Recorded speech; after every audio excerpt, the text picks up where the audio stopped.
Bonjour à toutes et à tous, j'espère vous retrouver en pleine santé. Dans cette séance, je vais partager avec vous, chers étudiants et étudiantes de la deuxième baccalauréat, un exercice concernant les dipôles RC et RLC. Donc, pour ne pas en parler, je vais vous lire le sujet. Il est devant vous, vous pouvez stopper la vidéo pour la lire d'une façon plus ou moins lente. Et vous allez bien sûr répondre aux questions posées. Donc l'objectif de cet exercice est de suivre l'évolution de l'intensité du courant électrique au cours de la charge d'un condensateur et au cours de sa décharge à travers une bobine. Donc pour l'étude de la charge et la décharge d'un condensateur de capacité C, on réalise le montage représenté dans la figure 1. Voilà, il est bien représenté.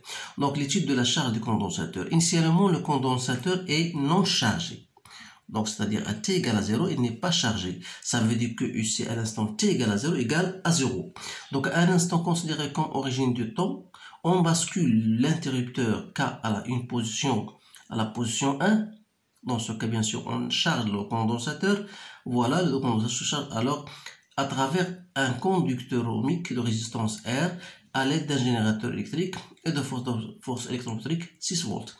Première question, établir l'équation différentielle que vérifie l'intensité du courant en I en respectant l'orientation de la figure.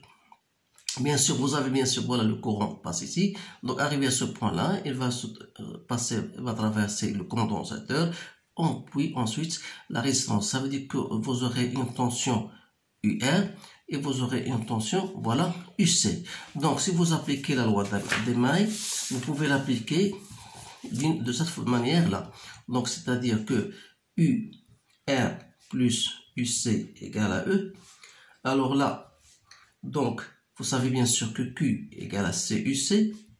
Autrement dit, I, c'est C de UC sur DT. Donc, si je fais la dérivée de ça par rapport au temps, j'aurai DUR par rapport au temps plus DUC par rapport au temps égale à 0. Donc, qui dit DUR, c'est quoi? C'est D sur DT. UR, c'est quoi? C'est RI. Plus Q, DUC sur DT n'est autre que I sur C. Donc, voilà, I sur C égale à 0. Donc, on aura R DI sur DT plus 1 sur CI égale à 0. Ou bien, DI sur DT plus 1 sur RCI égale à 0. Voilà l'équation différentielle qui est traduite par l'intensité du courant. Maintenant, 1, 2. La solution de l'équation, on vous donne la solution de cette équation, qui est de la forme A exponentielle de moins T sur temps. Donc, première question, voilà, trouver l'expression de A et celle de taux en fonction des paramètres du circuit. Bien sûr, cette question, c'est toujours une question qu'on vous pose généralement de cette manière-là. Donc, qu'est-ce qu'il faut faire? Il faut chercher la dérivée par rapport au temps de l'intensité, qui n'est autre que A sur taux exponentielle de moins T sur taux avec un signe moins. Et on va remplacer dans l'équation, bien sûr, on aura moins A sur taux exponentielle de moins T sur taux plus 1 sur RC fois U fois I, c'est-à-dire A exponentielle de moins T sur taux égale à 0. Donc, si je mets en facteur A exponentielle de moins T sur taux, j'aurai ici 1 sur RC moins 1 sur taux égale à 0, ce qui veut dire que 1 sur RC égale à 1 sur taux, donc taux égale à RC. Voilà, donc il me reste A. Donc pour déterminer A, il faut revenir aux conditions initiales, c'est-à-dire à t égale à 0, c'est-à-dire le condensateur n'est pas encore chargé, ça veut dire que UC à l'instant t égale à 0 égale à 0. D'où, bien sûr, vous savez que UC à l'instant t égale à 0 plus UR à l'instant t égale à 0 égale à E. Puisque ceci égale à 0, ça veut dire que UR à l'instant t égale à 0 égale à E.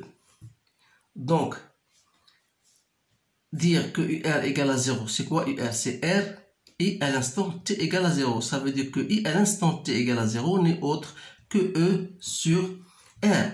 Donc, si je reviens à ma solution I en fonction de T et je remplace T par 0, j'aurai I à T égale 0 égale A qui n'est autre que E sur R. Donc, voilà la valeur de A. Donc, il faut bien manipuler ces choses-là parce que ça vous permet bien sûr de se fixer ces notions-là. Donc, je passe maintenant en déduire l'expression de l'intensité UC en fonction du temps. Donc, vous savez, d'après notre relation, UC, c'est quoi? D'après la loi des maths, donc UC, c'est E moins UR. Donc, c'est U moins UR, c'est-à-dire c'est E moins RI. Donc, c'est E moins R. I, c'est quoi? On a déjà trouvé I d'après la relation I de T égale à A. A n'est autre que E sur R exponentielle de moins T sur taux. Donc, R fois I, ça veut donner quoi? Ça veut donner E R exponentielle de moins T sur taux. Donc, on va simplifier. Ce qui reste, donc UC en fonction du temps, ce sera E 1 moins exponentielle de moins T sur taux. Voilà la relation qu'on nous demande. Maintenant, 1, 4. Qu'est-ce qu'on vous dit? Voilà, 1, 4. Un système informatique permet de tracer la courbe qui représente les variations I sur I0 en fonction de temps. I0, c'est l'intensité du courant à l'instant T égale à 0. Détermine la constante taux. On déduire la valeur de la capacité. Alors là, on ne vous donne pas la tangente, bien sûr, mais c'est à vous de faire une autre méthode. Donc, vous savez que I à l'instant T égale, on a dit c'est E sur R, l'exponentielle de moins T sur taux. Donc, si je remplace à T égale à taux, cette intensité devient E sur R, l'exponentielle de moins 1. C'est-à-dire que vous aurez I en fonction de temps. Et vous savez bien sûr que E sur R, c'est I sur E0. Donc, on aura I sur I0 égale à quoi? Égale à l'exponentielle de moins 1. Donc, vous savez que E I0, c'est quoi? C'est E sur R. Donc là, je peux mettre, c'est I0 exponentielle de moins T sur taux. C'est-à-dire que I sur I0 n'est autre que l'exponentielle de moins T sur taux. Donc, lorsque je remplace T par taux, ça va me donner exponentielle de moins 1. C'est-à-dire, c'est quoi? C'est 0,37. Donc, à partir de cette valeur-là, je reviens à ma courbe. Donc là, il faut faire très attention parce qu'on vous donne ici de 0 à 0,25, ça donne 10 gradations. Alors là, je dois trouver la valeur qui correspond à 10 gradations. C'est-à-dire que j'ai 10 gradations, les petites gradations, je voudrais dire, ça correspond à 0,25. Donc 10 gradations, ça correspond à 0,25. Alors que lorsque j'aurai 0,37, c'est la valeur de... Voilà, je mets ici 0,37. Je voudrais savoir quel nombre de gradations. Donc le nombre de gradations ici, ça sera 3,7 que je divise par 0,25. Ça me donne 14,8 gradations, à peu près 15 gradations. Alors je dois compter 15 gradations, il y a ici 10 et j'ajoute 5, donc ça tombe, je fais la projection sur ma courbe et je fais ensuite la projection sur l'axe de temps et ça va me donner quoi? La valeur de taux, c'est-à-dire que taux égale à 0,1 millisecondes. Il faut s'habituer à faire ces choses-là parce que on travaille toujours le jour des examens, on vous donne toujours des cours. Alors, sachant que taux égale à RC, donc là, je peux en déduire la valeur de C comme étant taux sur R, c'est-à-dire 0,1 10 moins 3. Je divise par 10 alors au carré pour la valeur de R. Donc, je trouve 0,1 10 moins 5 farad, soit disons 1 microfarad. Maintenant, voilà, la première partie est finie. Maintenant, je passe à la suite des questions. Donc, voilà la suite des questions. 1,5. On vous dit, voilà, soit E l'énergie électrique emmagasinée dans le condensateur lorsqu'il est complètement chargé. Donc, lorsqu'il est complètement chargé. Et E, à taux, c'est l'énergie électrique emmagasinée dans le condensateur à l'instant t égale à taux. Alors là, montrez que ce rapport-là s'écrit sous la forme suivante. Donc, il suffit tout simplement, bien sûr, de calculer l'énergie emmagasinée à l'instant t d'abord, qui n'est autre que 1 demi C UC au carré, c'est-à-dire 1 demi C UC, sinon on a déjà trouvé c'est E, 1 moins exponentielle de moins t sur taux. C'est bien ça. Donc, je dois le mettre au carré. Et vous avez donc E à t égale à taux. Ça sera quoi? Ça sera 1 demi C E au carré, 1 moins exponentielle de moins 1 au carré. Alors que E, l'énergie emmagasinée à l'instant t, bien sûr, à l'instant, c'est quoi? Emmagasiné lorsque le condensateur est chargé. Voilà, lorsque le condensateur est complètement chargé. Alors ça veut dire que tend le temps vers l'infini. Alors, c'est-à-dire lorsque t tend vers l'infini, on aura une énergie emmagasinée de la forme EC au carré.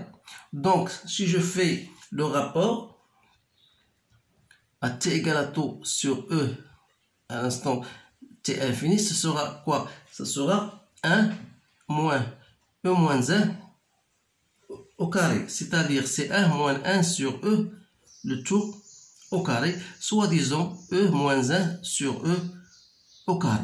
Et c'est bien notre expression. Maintenant, 2. Étude de la décharge du condensateur. Donc, lorsqu'on veut décharger le condensateur, on va basculer l'interrupteur K vers la position 2 et on aura un condensateur avec une bobine, c'est-à-dire on va décharger ce condensateur dans cette bobine. Alors, la loi des mailles sera toujours facile à appliquer, c'est-à-dire que vous aurez écrit UC plus UL égale à 0. Donc, si je dérive le tout, donc j'aurai DUC sur DT plus DUL sur DT égale à 0. Vous savez que UL est égal à L DI sur DT plus RI. Alors R égale à 0 dans l'énoncé, puisque la bobine, la résistance est négligeable. Donc on aura dans ce cas-là, vous savez que Q égale à CUC, c'est-à-dire que I n'est autre que C DUC sur DT, d'où j'aurai alors DUC sur DT n'est autre que I sur C, voilà, plus L, la dérivée seconde de I sur de temps, égale à 0. D'où l'équation différentielle 1 sur LCI égale à 0. Voilà votre équation.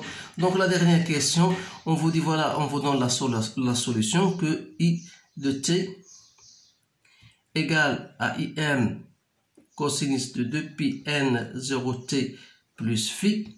Alors vous savez déterminer la valeur de IM et de celle de phi. Vous savez que lorsque à l'instant t égale à 0, vous aurez I de t égale à 0 n'est autre que IM cosinus de phi, qui n'est autre, il prend la valeur de la décharge, lorsqu'on décharge le condensateur, ça prend une valeur maximale qui est égale à IM. Ça veut dire que cos de phi égale à 1, ça veut dire que phi égale à 0.